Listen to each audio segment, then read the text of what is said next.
کیونکہ مدینہ وہ بستی ہے جہاں صبح شام میرے مولا تیری رحمت برستی ہے،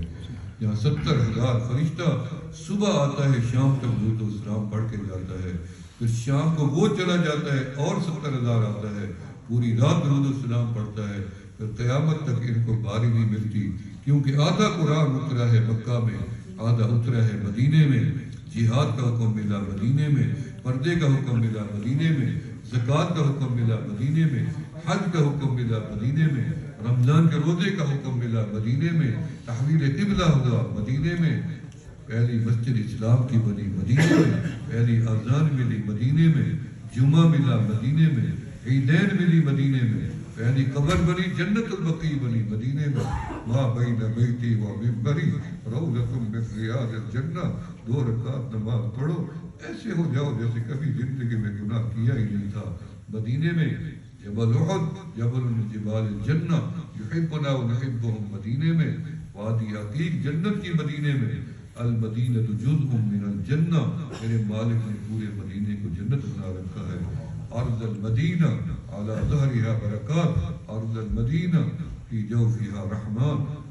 تراب المدینہ شفاء، مدینے کی مٹی میں شفا، غبار میں، غذا میں، ہوا میں شفا ہی شفا۔ ایک صحابی رسول نے پوچھا یا رسول اللہ یا حبیب اللہ، ہم سے گناہ ہو جائے تو ہم کیا کریں؟ فرمایا توبہ کرو اللہ معاف کر دیں گے، پھر ہو جائے فرمایا پھر توبہ کرو اللہ معاف فرما دیں گے، کملی والا پھر ہو جائے فرمایا پھر کرو۔ بس میرا صحابی، بندے توبہ کرنا چھوڑ جائیں گے، رب کریم اپنے بندوں کو معاف کرنا نہیں چھوڑیں گے۔ احساس سے استنجا کرتے ہیں، ہر چھوٹا بڑا آدمی اپنی گندگی دھوتا ہے، کتنی بار گندا کر لیتے ہو ہاتھ کو، لیکن پانی سے دھوتے ہو پاک و صاف ہو جاتا ہے۔ انسان جب گناہ خطا کرتا ہے گندا غلیظ نجس ہو جاتا ہے، ملائکہ بھی منہ موڑ جاتے ہیں، لیکن جب توبہ کر لیتا ہے یہ ہاتھ اتنی پاک و صاف نہیں ہوتا اتنی بندہ توبہ کے بعد پاک و صاف ہو جاتا ہے، ظاہر بھی صاف اور باطن بھی صاف۔ اللہ تعالی ہم سب کی توبہ